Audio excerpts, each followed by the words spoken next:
Hello friends, welcome to new video. आपका स्वागत है ओलसी स्टडीज में। आज हम आपके लिए लेकर आए अयोध्या सिंह उपाध्याय हरियोद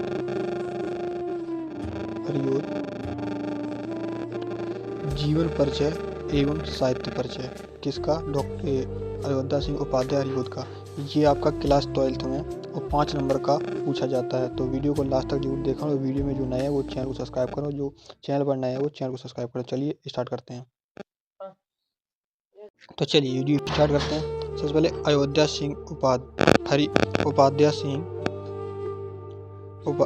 हरियोद उपाध्याय सिंह हरियोद का जीवन परिचय। ठीक है, तो क्या है इसका पहले पढ़ लेते हैं यहाँ पर जीवन परिचय। तो साहित्यिक परिचय एवं जीवन परिचय और रचनाएं देखेंगे बाद में, तो पहले पढ़ लेते हैं यहाँ पर जीवन परिचय। तो चलिए जीवन परिचय यहाँ पर स्टार्ट करते हैं। ये लो, ठीक, थोड़ा सा नीचे, बस ठीक है, ये हो गया। तो देखिए इनका पूरा नाम क्या है। पूरा नाम पहले पढ़ते हैं। अयोध्या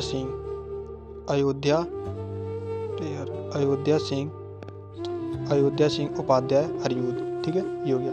और जन्म इनका कब हुआ था? ये 15 अप्रैल 1865 आजमगढ़ के स्थान में हुआ था। निजामाबाद में स्थान पे हुआ था, आजमगढ़ में और उत्तर प्रदेश में। ठीक, आजमगढ़ जिले में और निजामाबाद स्थान पर हुआ था और उत्तर प्रदेश में है, ये पड़ता है। ठीक है, आजमगढ़ निजामाबाद। और मृत्यु कब हुई थी? 19 मार्च 1947 में। ठीक है, ये हो गया। ठीक, अब जो मेन इंपोर्टेंट है इनकी वो पढ़ लेते हैं यहाँ पर। चलिए क्या क्या इंपोर्टेंट है वो देखिए।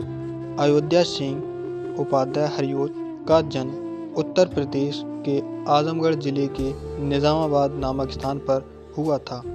वे संस्कृत, हिंदी और उर्दू के विद्वान थे। ये संस्कृति, हिंदी के विद्वान थे। ठीक है, विद्वान थे। इन्होंने शिक्षा के क्षेत्र में भी योगदान दिया और सरकारी नौकरी में कार्यरत रहे। इनकी सरकारी नौकरी भी थी, जो कि सरकारी नौकरी करते थे, और इन्होंने शिक्षा में बहुत ही योगदान दिया और इन्हें हिंदी, इंग्लिश, सारी भाषाओं का ज्ञान बहुत अच्छे से था। इस टाइप से आप बढ़ा चढ़ा कर लिख सकते हो अगर आपको अनेक शब्द लिखने हैं तो। वैसे तो हमारे हिसाब से ये हाँ इतने शब्द और हैं, और ये आपको मृत्यु लगा देना है, आपने जोड़ देना कि इनका इनसे सदन में निधन हो गया था, और एक लाइन और जोड़ देना, ये अपनी शिक्षा के लिए ये बनारस चले गए थे। ठीक है, इस टाइप से आप कुछ भी जोड़ सकते हैं, क्योंकि देखो जीवन परिचय इतना कोई देखता नहीं है ध्यान से। ठीक है, तो वीडियो को चलिए आगे देखते हैं। अब बात कर लेते हैं यहाँ साहित्यिक परिचय की। तो साहित्यिक परिचय में आपको क्या देखना है, तो चलिए देखते हैं। सबसे पहले हरियोद हिंदी साहित्य के। अब आपको लाइन बढ़ानी है तो यहाँ पूरा नाम उपयोग कर सकते हैं। अगर आपको लाइन बढ़ानी है तो यहाँ पूरा नाम उपयोग कर लीजिए, पूरा नाम बढ़ जाएगा आपका। ठीक है, हिंदी साहित्य के महत्वपूर्ण कवि थे। हिंदी साहित्य के वो महत्वपूर्ण कवि थे।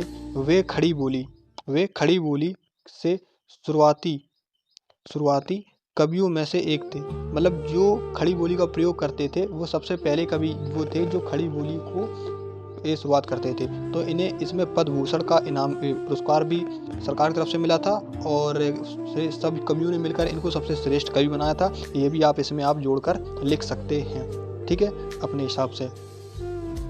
जिन्होंने हिंदी कविता को एक नया रूप दिया। हिंदी कविताओं को एक नया रूप दिया। इनकी कविताओं में देशभक्ति और देश प्रेम और देश सारी चीज़ें, मतलब देश के प्रति दिखाई देती है। जो आपको देश के प्रति, जैसे आपको देश के प्रति दिखाई दे उस टाइप से आप अपने बनाकर लिख सकते हैं। ठीक है, क्योंकि देखिए यहाँ पर वीरता, भक्ति और प्रकृति का चित्रण, मतलब जो प्रकृति में आपके आसपास होता है उसका प्रकृति का चित्रण दिखाई देता था। और राष्ट्रीयवादिता का गहरा प्रभाव दिखाई देता था। मतलब राष्ट्र के लिए इनकी कविताओं में प्रेम दिखाई देता था।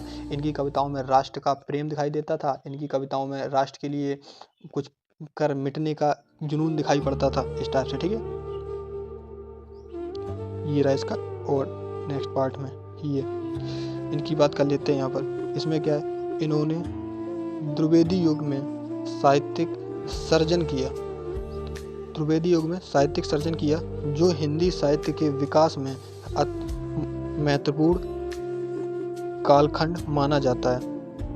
ठीक है, उनकी भाषा सरल, प्रभावशाली और ओजपूर्ण होती है।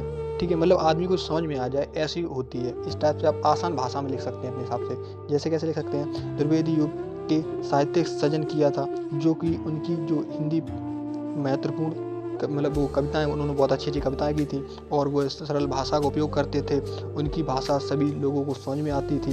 इस टाइप से आप लिख देना, ठीक है। तो चलते हैं आगे, यहाँ पर अब रचना देखते हैं। आ चुके हैं रचनाओं पर। तो रचना इनकी क्या है, पहली आपको लिखनी है प्रिय प्रवास। मैं आपको 3 बताऊंगा, 3 आप लिख लेना बस, ठीक है। ये लिख ली आपकी वैदेही नवनाश, ये लिख लेना दूसरी, ठीक। तीसरी आप ये लिख लेना, ये आप लिखना रुक्मणी मत लिख लेना, कोई दिक्कत नहीं। आप लिखना ठेठ हिंदी का ठाठ, ये लिख लेना। बस 3 आपको लिखनी है, आप चाहें तो लिख लेना, लेकिन ये अटपटा सा इसलिए आपको याद करने में दिक्कत होगी। रुक्मणी परिणाम ये बहुत अटपटा सा है, इसलिए आपको याद करने में दिक्कत होगी। तो मैंने बोला 1 2 3 आप ये लिख लेना, ठीक है। एक ये और एक ये मत लिखना, ये लिख लेना, ये आपको 3 हो जाएंगे, ठीक, क्लियर। तो देखते हैं, चलिए वीडियो में मिलते हैं नेक्स्ट पार्ट, अब अगली वीडियो में मिलेंगे, ठीक है। अभी के लिए गुड बाय।